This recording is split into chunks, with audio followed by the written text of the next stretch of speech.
So I've made a ton of inlay rings over the years, and I've made a few videos about them as well, showing people how to do it, and how to use a UV resin or a CA glue, or commonly known as a super glue. And along with these videos, I've gotten a ton of comments asking about the glues that I use, along with concerns about the glues not lasting long, or people outright telling me that it is garbage what I'm doing. So with that said, I'm going to do a stress test on some of my rings and see what they can actually handle and if it's true that super glue will dissolve in water. So let's get started. So here's the two rings that I'm going to be using for these tests. The turquoise one is made using CA glue from Starbond, and the opal was done with this random UV resin that I got off of Amazon. So for my first test, I'm just going to put them both into some normal tap water for a week and see what happens, and keep track of it day by day. Also keep in mind that most jewelry isn't really meant to be worn 24/7, and taking a shower in it or washing dishes with them on or doing yard work and stuff like that will deteriorate certain pieces of jewelry depending on what they are, and it will start to damage or patina them. That includes your natural sweat and oils. So I'm just going to cover this up with some plastic so nothing can get into it and so it won't evaporate, and put it in a window for about a week and check on it every day to see if anything happens. So this is 24 hours after being in the water and being in the sunlight, and so far nothing has changed. So day 2 is pretty much the same, and I'm just going to skip through these and only stop if anything changes within the 7 days. So it's been 7 days now, and it's time to actually see if anything's happened.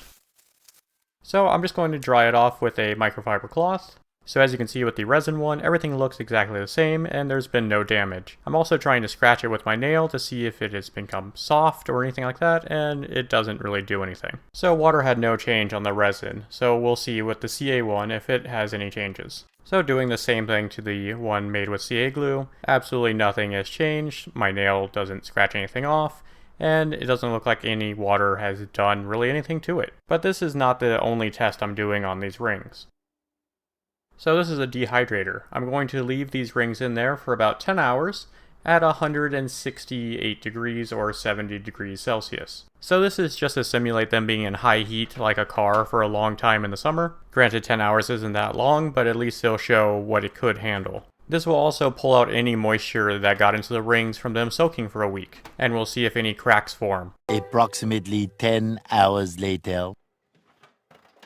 So at first glance, they look completely fine, but let's take a closer look. So for our CA ring, it looks completely fine, and nothing's changed on it. Still as hard as it was, and I can't put any scratches or anything into it.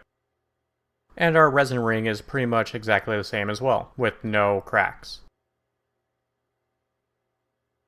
So for my last test, I'm going to put them into a tumbler with some steel shot and see how the finish and everything handles that, along with the stonework. So normally you wouldn't put your jewelry into a tumbler when it already has stones in it, seeing that it will probably damage the stones, and these are softer stones as well. So we'll see how they hold up. It's been a little over 2 hours now, so I could check out and see what happened to the rings in the tumbler. So as you can see, it's all dirty and sudsy in here now, and I need to get the rings out, but instead of putting my hand into this, I'm going to strain them real quick so I can not make a huge mess. So here they are all strained out and rinsed off, and let's have a look at the rings. So first up is our turquoise with the CA, and there's no damage to it. And it still happens to have a nice shine to it, which is surprising. I honestly thought it would come out with the metal being shiny and the inlay part being dull. And it's pretty much the same story with the opal and resin one. Pretty much no change whatsoever, and the whole thing is still shiny. So you might notice some pinholes in the inlay parts of these rings, or some flaws in the metalwork, and that's because these are failed rings, and that's why I picked them to do this test. So I hope this video helps to show that you can use these, and they do hold up to a lot of abuse, and they're not just going to fall apart like a lot of people say. So with that in mind, your mileage may vary depending on the different materials you use, and the brands of these types of adhesives. I'm only using Starbond now because, well, I work with them and they're a sponsor for the channel, but I wanted to test this out and they didn't know I was making this, so this is good for them and good for me, I guess. And I'll make sure to link to everything in the description below. I also have a discount code for Starbond, seeing that they're a sponsor, so you can get 15% off your order, and if you want to get that, it helps support the channel. So leave a like on this video if it helped you out at all, and leave a comment. It actually helps with visibility on my channel getting out to more people, and subscribe to be updated when I upload new videos. But for now, I'm going to bury these 2 rings in my backyard for a month and dig them up and see what happens. So I'll see you guys next time. Bye.